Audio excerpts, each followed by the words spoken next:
Thierry, je sais que tu es prêt, que tu es à l'aise, que tu n'as pas besoin de nos pitreries pour être à l'aise. C'est bon, vous pouvez y aller, Romain et Thierry. Aurélie est pas prête, donc. Bienvenue Thierry. Bonjour Romain. Bonjour à tous. Alors Thierry, je ne sais pas si j'ai besoin de te présenter dans notre réseau, vu que tu es extrêmement connu, mais je vais te laisser te présenter parce que puis-je dire sur toi? Tu as tellement de choses à nous dire. Présente-toi avant qu'on commence. Je te prends au dépourvu. Hein. Oui, journaliste à la base, passionné des mots, bien sûr, lorsque ces derniers sont au service du management. Et le management a beaucoup à faire avec les mots parce que le leader ou le manager s'exprime alors dans des cadres différents. Ils peuvent s'exprimer vis-à-vis de leurs collaborateurs ou de leurs clients. Ils peuvent s'exprimer devant la presse. Ils peuvent s'exprimer lorsque les choses vont très mal, lorsqu'ils sont en crise. Ils peuvent aussi se poser la question, et si j'ajoute une histoire, est-ce que mon propos sera plus impactant? C'est aussi une très bonne question pour un leader ou pour un manager. Voilà, tout cela me passionne. Ce qui me passionne finalement, c'est la parole un pour mille. Je m'explique. Si vous dites à quelqu'un, sois motivé, vous allez pouvoir répéter la chose 1000 fois. Il ne sera pas plus motivé pour autant. Ça, c'est la parole un pour zéro. Et maintenant, on peut s'interroger, que s'agirait-il de dire pour que chez l'autre naisse ce sentiment, cette flamme qu'on appelle la motivation, mais on peut également semer beaucoup d'autres émotions chez l'autre. Et on voit ici que la parole séminale, la parole qui engendre, la parole qui fait jaillir, eh bien, c'est une parole qui n'est absolument pas assujettie au vocabulaire premier. Vous aurez beau dire « sois motivé », il ne le sera pas, mais que doit-on dire pour que la personne soit motivée? Que doit-on dire pour qu'existe une fierté d'appartenance? Voilà, ça, ce sont des vraies questions de leader ou de manager. Alors, je vais quand même un petit peu compléter. Du coup, Thierry, on te connaît, tu es conférencier chez nous, journaliste de formation. Tu es également animateur dans le réseau. Tu participes aussi à différents événements. Tu animes des lives, tu as animé la plénière d'Annecy et d'autres. Mais aujourd'hui, tu es là donc pour quelque chose d'un petit peu différent, même si on comprend bien. C'est pour tes 2 derniers ouvrages qui collent un petit peu à ce que tu amènes dans le réseau. Donc, dans un premier temps, je vais te demander de les présenter, faire un petit pitch. Et puis, dans un second temps, essayer de comprendre pourquoi tu as décidé de coucher ça sur le papier alors que tu nous le fais déjà en sujet conférence classique. Et puis, cette appétence pour l'écriture, ce partage des mots. Eh bien, je t'en prie, je pense qu'on peut commencer peut-être par Être et raconter, qui me semble plus intemporel que le second. Être et raconter, on peut le dire autrement, c'est le storytelling. Je n'aime pas le mot. Je n'aime pas du tout le mot parce qu'il a été beaucoup dévoyé. Et derrière ce mot-là, les dirigeants, beaucoup en tous les cas, ont le sentiment qu'on est en train de les manipuler. Je les comprends parce que ce sont des techniques qui ont été utilisées avec abus et notamment abus de confiance. La vraie question qui se pose pour le leader est la suivante. Je crois qu'il faut inverser les choses. Et la suivante. Motiver, il sait faire. Expliquer, il sait faire. Fédérer, il sait faire. Et la question pour lui qui se pose dans son leadership ou dans son management est la suivante, c'est si j'ajoute une histoire au moment où je vais expliquer, est-ce que je serai plus clair? Si j'ajoute une histoire au moment où je vais motiver, est-ce que je serai plus impactant? Si j'ajoute une histoire au moment où je veux fédérer, est-ce que j'y réussirai mieux? Ça, pour moi, ce sont vraiment de très, très belles questions.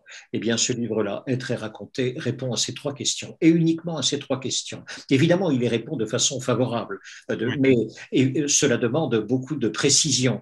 Pas n'importe quelle histoire et pas n'importe comment. J'ajouterai une chose, j'ai consulté ici beaucoup d'experts et amis appartenant à l'APM, et notamment Pierre-Marie Liédot, que je remercie énormément, parce que quand je me suis penché là-dessus, je me suis dit, mais si on raconte une histoire à un collaborateur ou à un client, en est-il biologiquement transformé, physiologiquement transformé? Et Pierre-Marie m'a dit absolument. Depuis 15 ans, les études se multiplient non seulement en France, mais aux États-Unis, en Allemagne, en Italie, où l'on apprend effectivement qu'une histoire, à quelques conditions bien sûr, modifie physiologiquement la personne. C'est quand même intéressant de le savoir, d'en connaître les modifications, et l'on se rend compte que finalement les neurosciences apportent du crédit au conteur.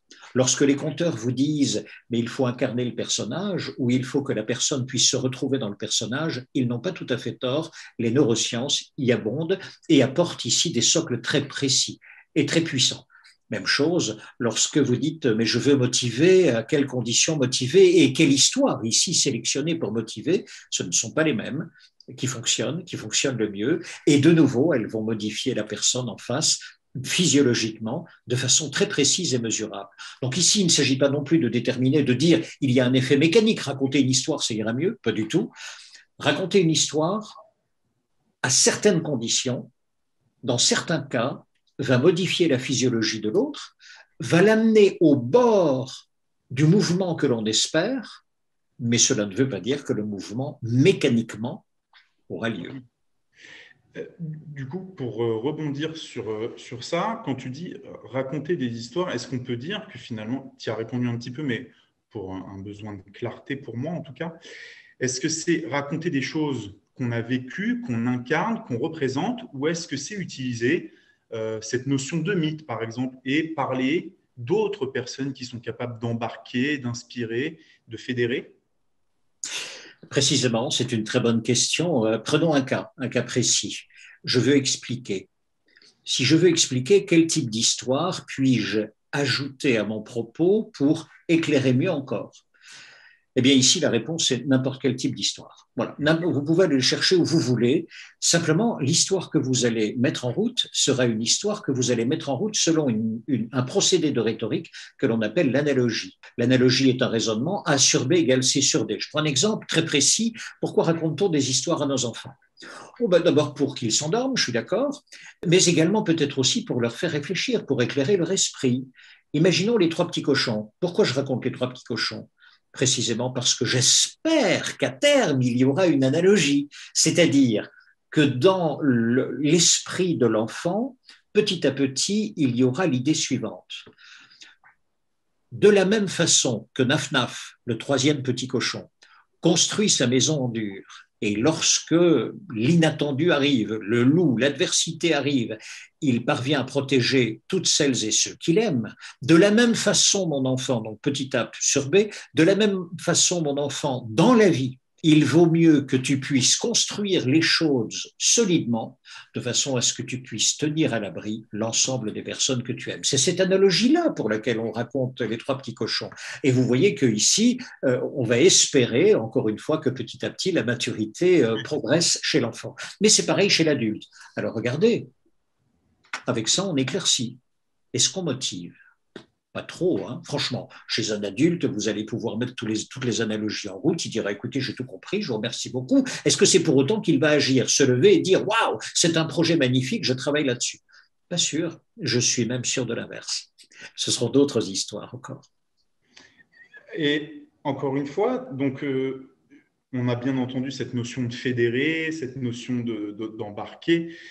Je me dis, quel est ton discours face à quelqu'un qui finalement dit soit je n'ai rien à raconter de moi, soit je ne sais pas me raconter?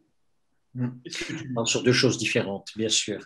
Je ne sais pas quelle histoire raconter. Au minimum, la sienne, le présent que nous vivons devient passé. Donc, où va le présent? Le présent va dans un grand sac qui est juste à côté et dans lequel chaque seconde tombe. Si donc je fais la promesse, par exemple, Romain, je te fais la promesse de te respecter. Voilà, je respecte les gens. Ah, cette abstraction-là, cette valeur-là que je viens de dire dans le présent, si la promesse est tenue, ça veut dire que quelque part dans le passé, dans le sac à passer, on va bien retrouver des épisodes où la promesse a été tenue. C'est-à-dire des petits bouts d'histoire de mon existence où on va pouvoir dire, regarde, là, tu vois le respect en action. Il est dans ma vie. Je le vis. Est-ce qu'il est possible d'aller découper ce petit bout de moment, cette séquence-là, et ensuite de la raconter? Effectivement, on n'a jamais appris aux leaders à faire ça, c'est-à-dire à observer finalement la marche de son entreprise et de se dire une fois par semaine, 10 minutes, pas plus, 5 minutes, je sais qu'ils ont plein d'autres choses à faire, mais est-il possible de prendre un petit bout de papier? Quels sont les 2 événements qui vous ont marqué cette semaine? Alors ça peut être évidemment la signature d'un grand contrat, il assure la pérennité de l'entreprise. Mais souvent, ce sont des petites choses. Ce sont des toutes petites choses. qui vont ravir la personne, qui vont lui dire, mais qu'est-ce que c'est pas mal quand même de travailler avec des gars comme ça, avec des personnes comme ça, c'est quand même extraordinaire. Et ces petits moments-là, souvent on les oublie. Ils nous rendent très heureux, mais on les oublie. Et alors, à la fin de l'année, je suis stupéfait lorsque le dirigeant me dit, mais pour le discours du début d'année, je ne sais même pas ce que je vais dire. Avec tout le passé commun, tu ne sais pas ce que tu vas dire, mais c'est impressionnant, avec toutes les promesses que vous avez tenues, mais c'est fou, je trouve ça désopilant. Et donc, du coup, on va fouiller ensemble dans le sac à passé, on apprend à regarder d'abord le passé, et puis ensuite à aller sélectionner les séquences vécues ensemble, c'est-à-dire qui appartiennent à une vérité commune, qui sont non contestables. Eh bien, cette séquence-là, on va la raconter. Alors, s'agit-il de la raconter de façon grandiloquente, mais c'est juste l'inverse. Tous les chefs d'entreprise raconteront la chose comme ils sont, c'est-à-dire généralement avec beaucoup d'humilité, beaucoup de pudeur, avec du sourire, de l'humour, mais qui masque plein de choses, qui masque même parfois une certaine gêne de raconter tout ça.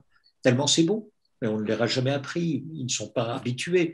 Alors, dès lors qu'ils mettent un pas dedans et qu'ils commencent à voir que la sincérité, plus un découpage cohérent avec la promesse que l'on a tenue, elle marque souvent les esprits, elle touche souvent les cœurs, et ils commencent à comprendre, pour celles et ceux qui ne l'auraient pas encore compris, que le cœur fait partie de l'entreprise, et pas seulement les équations. Les équations expliquent le monde, mais ce ne sont pas elles qui font bouger les hommes.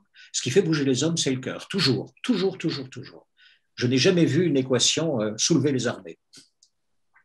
C'est une belle phrase de conclusion pour ce premier ouvrage, et je rebondis en me disant que aujourd'hui, je fais l'analogie avec les trois petits cochons, on peut dire que le Covid a été l'incident qui va peut-être permettre à des dirigeants de raconter ce qu'ils ont vécu dans quelques années, les différentes épreuves.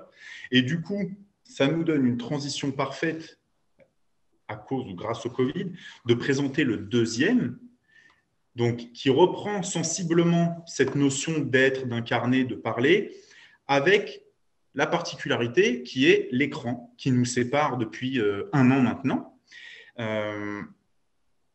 Explique-nous quelles sont peut-être les différences notables entre se raconter, être et parler au quotidien, en face à face, et parler derrière son écran.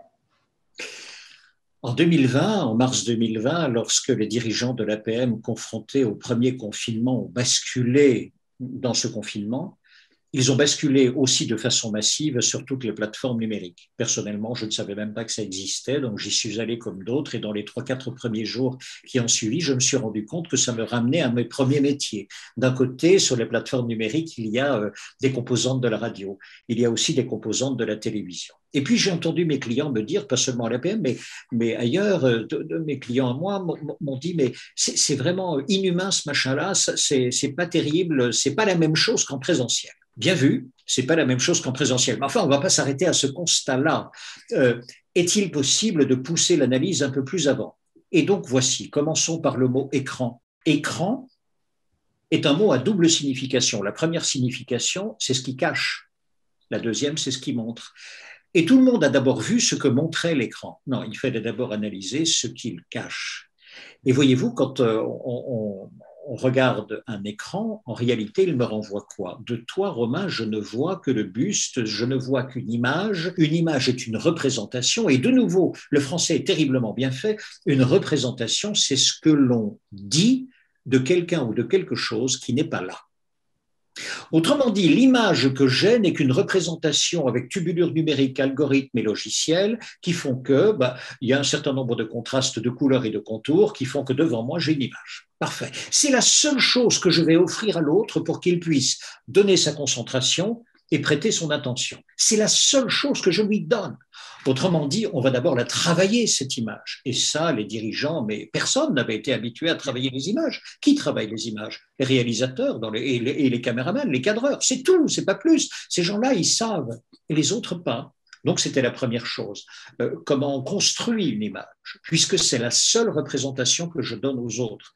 Tout le monde a vu dans les nombreuses réunions numériques auxquelles il a assisté ce cadre-ci. C'est-à-dire, et ça étonne personne. Et ça dure pendant 1 heure, où le dirigeant a l'air de tomber dans un trou, et il va parler comme ça. Et il s'étonne ensuite qu'on ne va pas le suivre. Ça va être compliqué de le suivre dans des conditions comme cela. Voilà, ça c'est l'un des cas. Mais une image, encore une fois, se construit. Ça, c'est la première chose. La deuxième chose, on a dit, mais il y a tout le body language, il y a tout ça qui disparaît. Vrai, bien sûr que c'est vrai. Mais pas que. Elodie Mielzarek dira qu'on arrive aussi à déceler à travers l'écran certains langages non verbaux qui indiquent quand même certaines choses. Bien sûr, non, mais... bien sûr. Mais enfin, on est tous d'accord pour dire qu'il nous manque plein de choses. Ah oui, oui, ça c'est sûr. On est d'accord. Et donc, comment compenser? Je viens de le dire, il y a d'abord toute une série de réglages que l'on peut faire pour travailler son image, mais pour le reste, il ne vous reste que les mots. Il vous reste que les mots. Et ça, on n'est pas habitué. Je veux dire par là, quand on dit, mais soyez beaucoup plus empathique quand vous travaillez sur écran, soyez beaucoup plus à l'écoute quand vous travaillez sur écran, ça veut dire ayez des séquences moins longues, travaillez sur des séquences beaucoup plus collaboratives, etc. Tout cela est vrai. Est-on habitué à utiliser ces mots qui traduisent l'empathie? Ben, je ne suis pas sûr. Tant le dirigeant est pudique, tant il se retient, tant on n'est pas habitué à mettre toutes ces cordes-là sur la table, pas du tout. Et voilà pourquoi, c'est mon analyse en tous les cas, n'ayant pas mis tous ces mots-là, ne disant pas le non-dit, eh bien les réunions sont assez désertées, assez sèches, assez arides. Et c'est bien dommage. En revanche, là où vous avez du sourire déjà, là où vous avez un regard caméra, là où vous avez des mots qui marquent et qui disent merci, merci d'être là, s'il vous plaît, nous allons faire un tour de table, on va le faire de façon assez courte, poursuivons, etc. C'est-à-dire où on importe l'autre dans la réunion, où on l'invite vraiment dans la réunion et il n'est pas seulement passivement un spectateur. À partir de là, ça commence à devenir un peu plus intéressant pour lui, c'est-à-dire on remet en route du lien et un peu d'humanité. Mais ce sont des mots qui vont porter ça. Et j'insiste, c'est pas la technique. Vous pouvez avoir toutes les techniques du monde. Si vous n'avez pas les mots qui vont avec et les mots sincères qui vont avec, jamais vous ne percerez l'écran.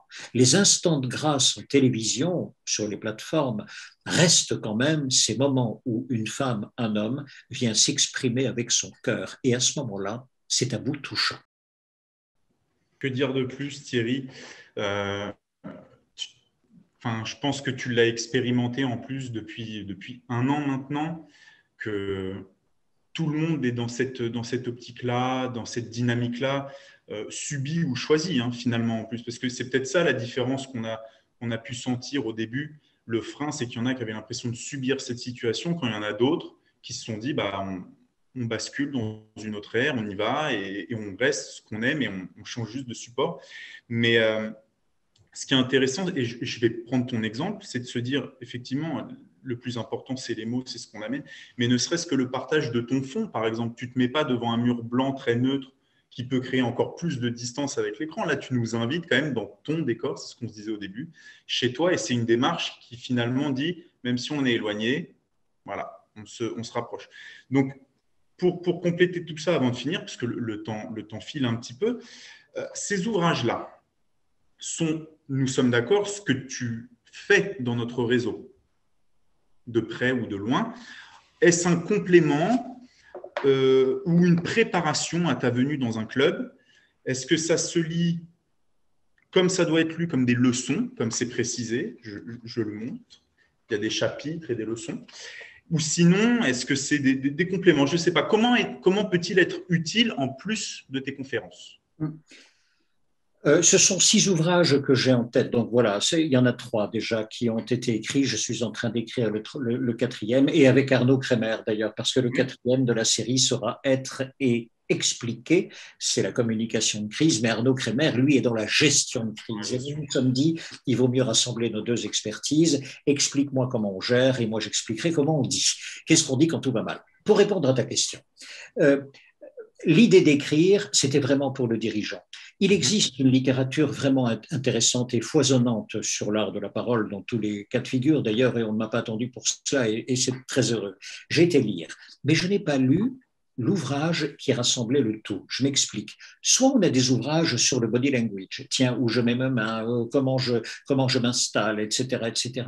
Et puis, vous avez d'autres ouvrages qui expliquent, mais comment je vais construire mon propos, qu'il dure 1 minute, 2 minutes, 10 minutes, etc. Mais un ouvrage qui rassemble le tout, je n'en avais pas trouvé. La deuxième chose, ce sont des ouvrages souvent qui font appel à Socrate, Platon, etc. Ils sont très intéressants. Il faut savoir que les théoriciens de la rhétorique euh, travaillent, que les recherches sont là et que pratiquement il y a des définitions nouvelles encore de la rhétorique, mais qui ressemblent vraiment au travail des dirigeants. J'adore ces travaux nouveaux de ces 50 dernières années parce qu'ils collent vraiment à la réalité des dirigeants de la PM. Voilà pourquoi j'ai écrit ces livres-là. Ce sont des livres finalement que je n'avais pas trouvés dans le commerce, c'est tout. Il y en a d'autres, j'insiste, et ils sont très très bien écrits et agréables. Je les ai écrits pour les décideurs en général, de façon à ce qu'ils puissent très vite, c'est ce que j'appelle faire décoller le Boeing. Comment on fait pour, voilà, j'ai un propos avec enjeu et il doit tenir 2 minutes, je fais comment? Ben, voilà, ici, tu n'as pas besoin de tout lire, va tout de suite à la fin de l'ouvrage et tu auras la checklist avec laquelle tu vas pouvoir démarrer. Mais si tu veux travailler chapitre par chapitre, en commençant par le 8 et puis le 7, c'est largement envisageable. Tout cela est possible. En réalité, c'est un machin, un tiroir, je vais dire.